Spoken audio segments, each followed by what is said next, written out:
안녕하세요. 전 48살 청주에 살고 있는 김희영이라고 합니다.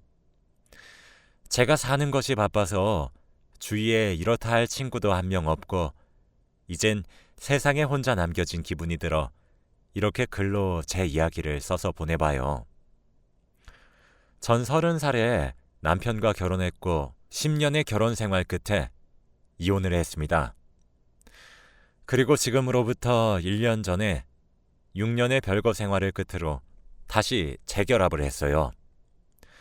지금부터 이 얘기를 한번 해보려고 합니다. 남편과는 지인들의 소개팅을 통해 만났어요. 그런데 만나자마자 저희 둘 다 사랑에 빠졌고 소개팅을 한 그날 당시에 눈빛이 통해버렸어요.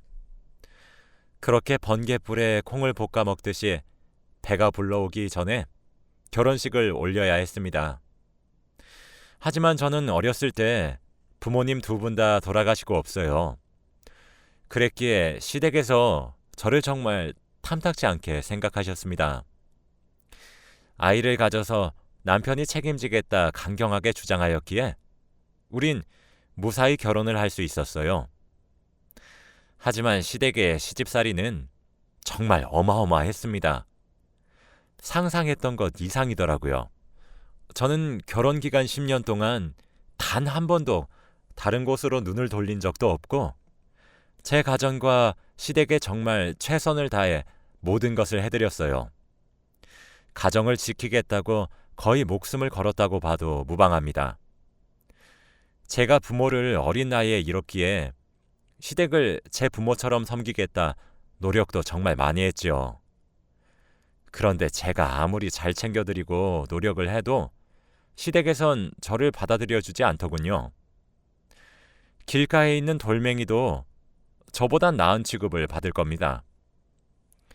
시집살이의 시작은 결혼 초 제 뱃속에 아이가 있는데도 계속되었습니다. 저와 남편은 전세 대출까지 받으며 아파트에 신혼집을 차렸어요. 아무래도 신혼생활 없이 바로 아이와 함께 살게 될 것이다 보니까 좀 더 안전하고 괜찮은 환경에서 자라게 하고 싶었고 저와 남편의 욕심이었죠. 저희가 결혼할 적에 시댁에선 아무런 지원도 해주시지 않으셨습니다. 전 당연히 이해했어요. 저희가 만나서 저희 스스로 가정을 일구어내야 되는 것이 맞다고 생각했거든요. 그런데 저희가 아파트에 입주하고 2달 뒤에 저희 아랫집으로 누가 이사를 오셨는지 아시나요? 바로 시부모님들이셨어요. 그때부터 정말 지옥이 펼쳐졌습니다. 시부모님은 제게 일을 그만두고 집안일을 배우라 하셨죠. 어린 나이에 부모도 없이 홀로 컸을 테니 배움이 모자랄 것 같다면서요. 항상 그러셨습니다.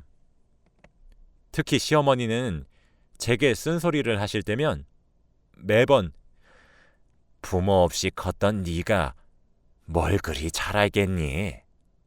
라고 덧붙이셨죠. 그 말이 참 상처였습니다. 그 시절 멍청했던 전 제가 열심히 노력하면 시부모님께 이쁨 받을 수 있을 거란 착각에 빠져 정말 일을 그만두었어요.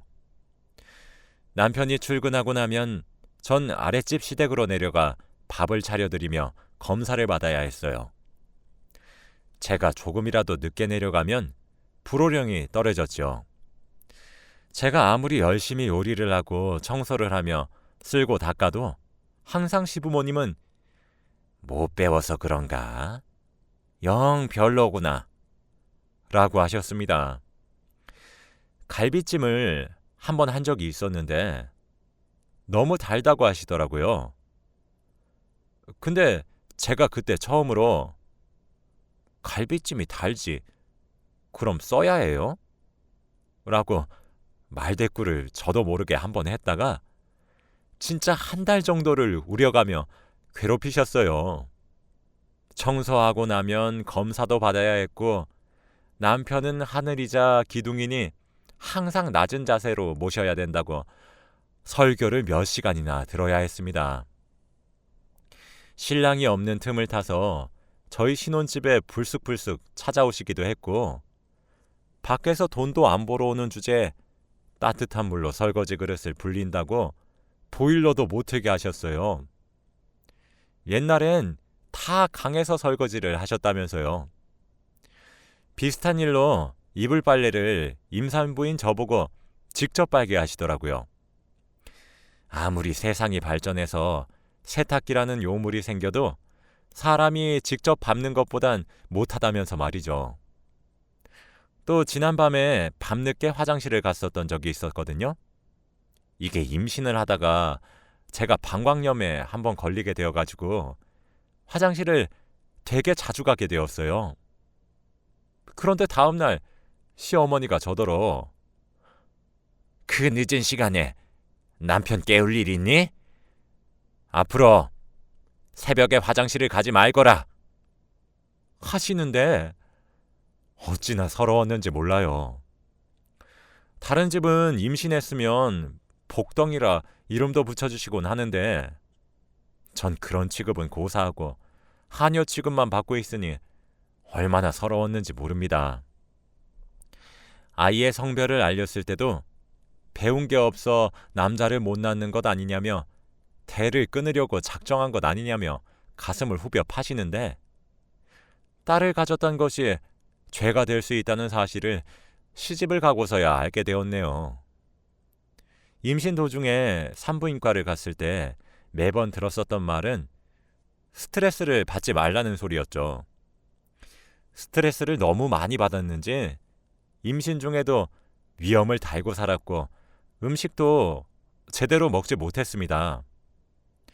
남편에게 화풀이도 많이 했어요. 정말 많이 화를 냈었거든요. 남편도 별난 시댁 식구들의 성질을 알아서 열심히 막아주려고 했지만 그래도 그게 다 막아졌겠어요.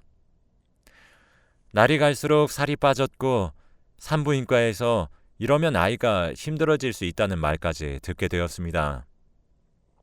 그래서 전 아직도 아이에게 참 미안해요. 제가 임신 도중 너무 스트레스를 크게 받아 아이를 예민한 사람으로 만든 것 같거든요. 다행히 아이는 잘 견뎌주었고 건강하게 잘 태어났습니다. 여자아이였는데 저를 너무 많이 닮았더라고요. 이 부분도 시댁에서 정말 싫어하셨어요. 발바닥에 있는 점의 위치나 눈썹 모양 등등 남편을 빼다 박은 구석이 너무 많은데 남편의 아이가 맞냐며 유전자 검사를 들먹이셨습니다. 결혼 10년 내내 정말 갖은 구박과 시집살이로 진짜 고생했어요. 아이를 출산하고 얼마 지나지 않아 정신과에 갔더니 우울증이라고 하더라고요. 매일 시댁에서 쪼아대니 그럴만도 했죠. 결혼하고 난 뒤부터 항상 스트레스성 위염과 편두통에 시달렸고 시간이 지나자 불면증에도 시달리더라고요. 수면제를 먹지 않으면 편히 잠에 들지 못했습니다. 스트레스 수치가 높다고 하던데 남편이 제 이야기를 하면 시댁에서는 본인들을 못된 사람으로 만들기 위해 갖은 수를 다 쓰는 악독한 년이라며 비난했죠. 지금 생각해보면 그 긴 세월을 전 대체 어떻게 견뎌낸 건지 의아할 때도 있습니다. 딸아이를 위해서 버텼던 건지도 모르겠네요. 그랬던 제가 남편에게 이혼을 요구했던 이유가 있었습니다. 어느 날 딸아이가 제게 그러더라고요. 할머니랑 할아버지가 오늘 나보고 엄마는 천한 사람이래. 엄마, 천한 사람이 무슨 뜻이야? 라고 말이에요. 전 그때 깨달았죠. 아, 소용이 없구나. 그날 밤 남편에게 이혼을 요구했습니다. 더 이상 이렇게 살고 싶지 않고 살아갈 자신도 없다고요. 나를 혹사시키는 건 괜찮았는데 왜 내가 배 아파 낳은 내 자식에게 엄마를 천하다고 교육시키는데 이걸 내가 어찌 참고 사냐고요. 그러니 제발 나 숨 좀 쉬고 살 수 있게 놔달라고 했죠. 남편은 제정신이냐고 이혼은 절대 해줄 수 없다고 했습니다. 하지만 10년의 세월 동안 받아온 시집살이로 인해 전 이미 날카로운 성격으로 변한 지 오래였어요. 서로 고성이 오가며 싸우기 시작했죠. 이러다 말라 죽겠다고 당신은 날 죽이기 위해 결혼을 한 것이냐며 고래고래 소리를 질렀습니다. 처음엔 서로 악을 지르며 싸웠다가 눈물을 흘리며 애원했다가 살려달라고 빌어도 받다가 그렇게 애걸복걸 이혼을 구걸했어요. 몸만 나가도 좋으니 제발 절 좀 놔달라고 말이에요. 남편은 제가 이혼해달라고 비는 모습에 끝내 이혼 서류에 도장을 찍어 주었습니다. 10년 동안 조금씩 하루하루 말라가는 제 모습이 안쓰러웠나 봅니다. 제게 많이 미안하다고 이젠 욕심을 부리지 않겠다며 통장 하나를 쥐어주며 도장을 찍어 주었어요. 그렇게 저는 남편에게 앞으로 딸아이와 함께 살 집과 목돈을 받을 수 있었죠. 다행히 남편은 제가 딸을 데리고 나가 살기를 바랬고 자신은 2주에 한 번씩 딸을 보게 해달라고 부탁만 하더군요. 그렇게 그 지긋지긋한 곳에서 탈출할 수 있게 되었습니다. 이혼 후 저도 집 근처에 있는 조그마한 식당에서 일을 할 수 있게 되었어요. 제가 버는 소정의 생활비와 매달 꼬박꼬박 들어오는 양육비로 인해 생활엔 문제가 없었고 오히려 조금 여유롭기까지 했죠. 매일 서서 일을 해야 하니 다리도 붓고 체력도 달려서 저 진짜 몸이 너무 힘들었거든요. 근데 놀랍게도 10년 동안 지긋지긋하게 절 따라다녔던 위염, 편두통, 불면증 등등이 하나씩 사라지기 시작하더라고요. 정말 마음의 병이었구나 싶었습니다. 사실 저도 정말 악이란 악을 다 쓰며 이혼에 성공했지만 남편의 노력을 몰랐던 것은 아니었어요. 남편도 시댁의 행패에 저를 지키려고 무던히 애썼단 사실을 잘 알고 있었거든요. 제가 편하게 사는 꼴이 하늘은 그렇게 눈꼴 시려웠던 것인지 그렇게 편안하게 살아오던 어느 날 갑작스러운 비극이 절 찾아왔습니다. 제가 암에 걸렸더라고요. 바로 자궁암이었어요. 병원에 건강검진을 받으러 갔다가 자궁에 종양으로 의심되는 것이 발견되었다며 정밀검사를 하게 되었는데 자궁암에 걸렸다고 하더라고요. 자궁의 악성 종양이 이미 다른 기관까지 전이되어 있기 때문에 길어봤자 18개월밖에 살지 못한다고 했습니다. 시한부 인생을 살게 된 것이죠. 사람이 언젠가는 죽는다는 사실을 알고 있지만 딸은 엄마 팔자를 닮는다고 하더니 제 딸도 저처럼 어린 나이에 엄마를 잃을 생각을 하니까 눈물이 앞을 가리더라고요. 그리고 미친 듯이 화가 나기 시작했어요.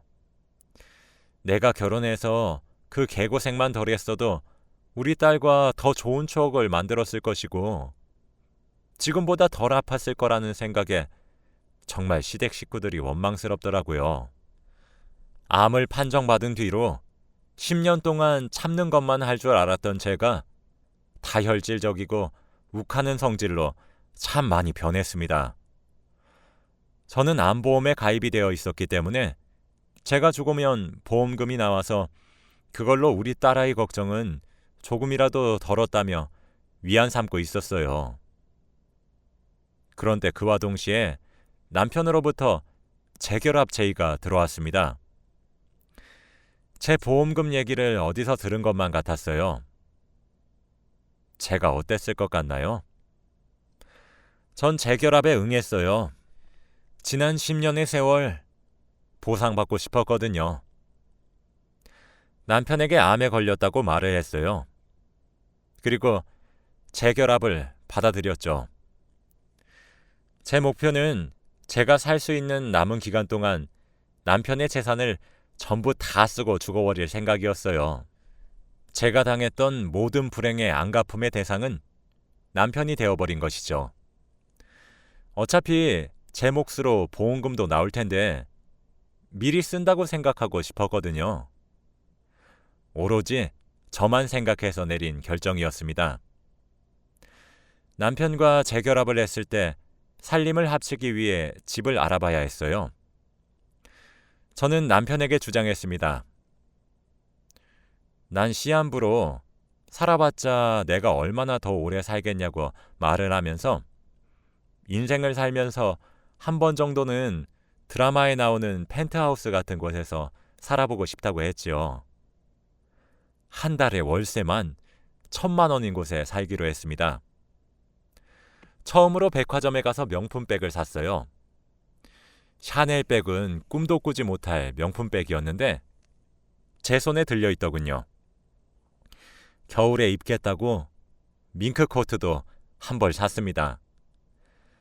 남편의 재산을 써서 점차 줄어드는 것을 볼 때마다 통쾌하더라고요. 남편은 제가 어거지를 부리고 무리한 요구를 해도 절 살뜰하게 보살피기 시작했어요. 항암 치료를 받으러 갈 때에도 제 곁을 지켰고 새벽에 너무 아파 끙끙거리면 바로 일어나 제 시중을 들었죠. 그때부터 마음 한켠에 찝찝함이 자리를 잡았던 것 같아요. 어쩌면 죄책감이었던 것 같기도 합니다. 제 남편에게 복수하는 짓은 어쩌면 타당하지 않은 짓이니까요. 그렇게 4개월이 지났어요. 아침에 눈을 떴는데 그날따라 몸이 가볍더라고요. 오랜만에 기분 좋게 잠에서 깨어 아침상을 차리고 있었습니다.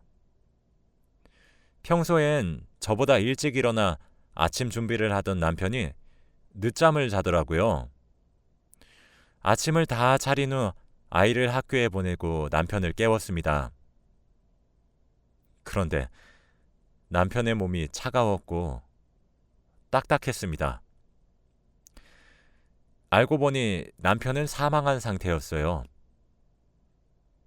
잠을 자다 죽었으니 호상이었죠. 너무 놀라 발도 안 떼어질 정도였고 가까스로 119에 전화를 해 신고를 했죠. 그렇게 알게 된 사실은 너무 충격적이었습니다.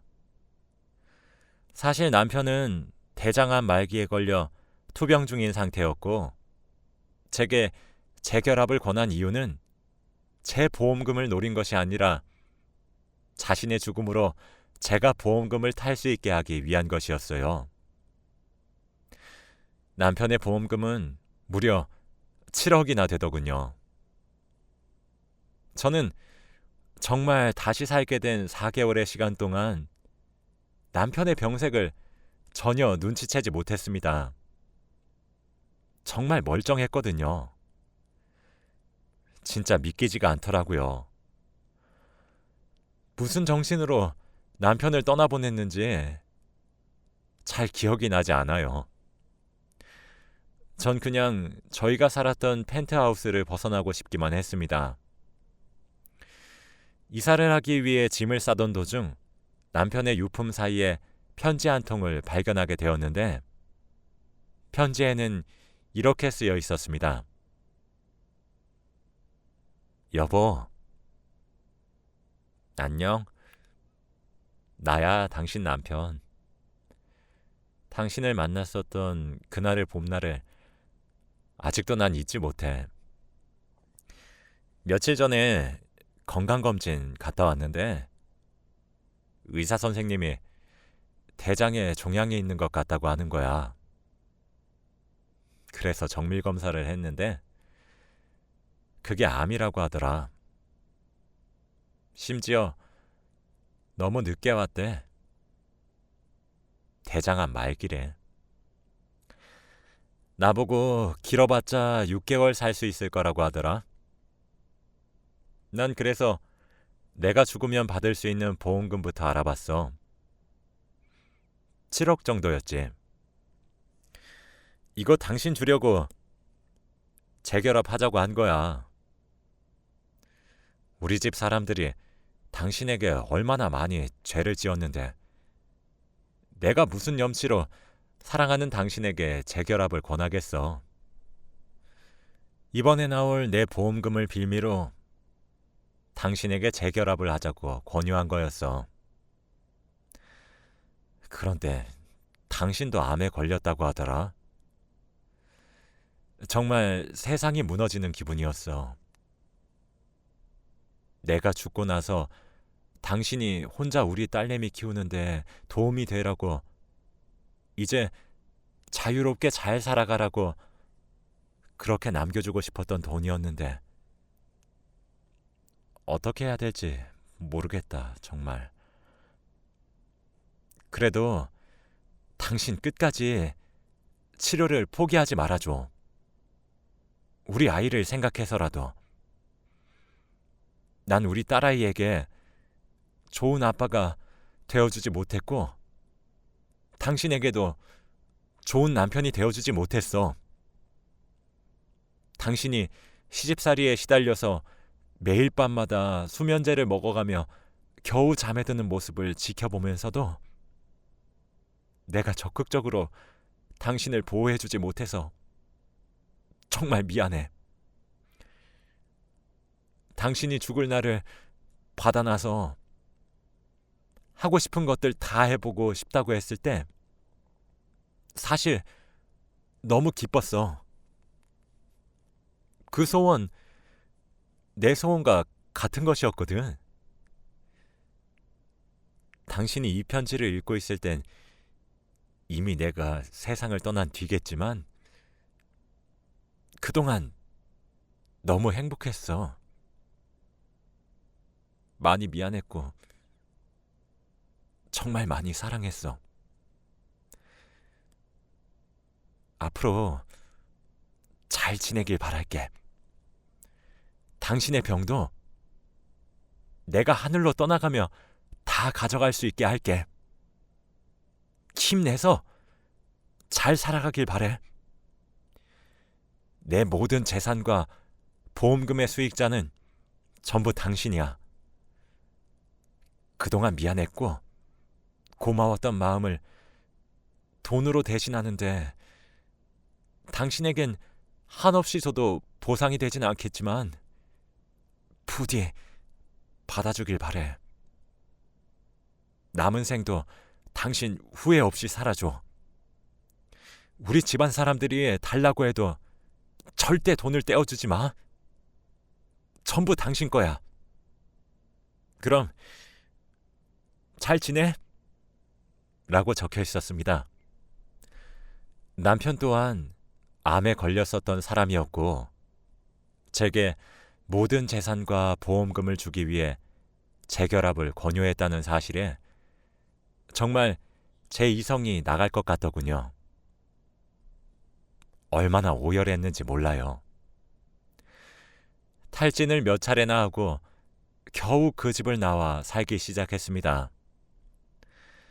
남편이 죽고 다음 생은 아프지 않고 건강하게 태어나고 아무에게도 치이지 말고 본인을 위한 인생을 살았으면 좋겠다 싶어 49제를 지내게 되었습니다. 제가 정말 기가 막혔던 건 뭔지 아세요? 남편이 죽은 지 49일도 채 되지 않아 시댁 식구들이 릴레이 하듯 쪼로로 절 찾아와서 남편의 예상대로 재산과 보험금을 달라고 했기 때문입니다. 제게 뭐 해준 것이 있다고 남의 자식 목숨값을 가로채냐고 되묻더군요.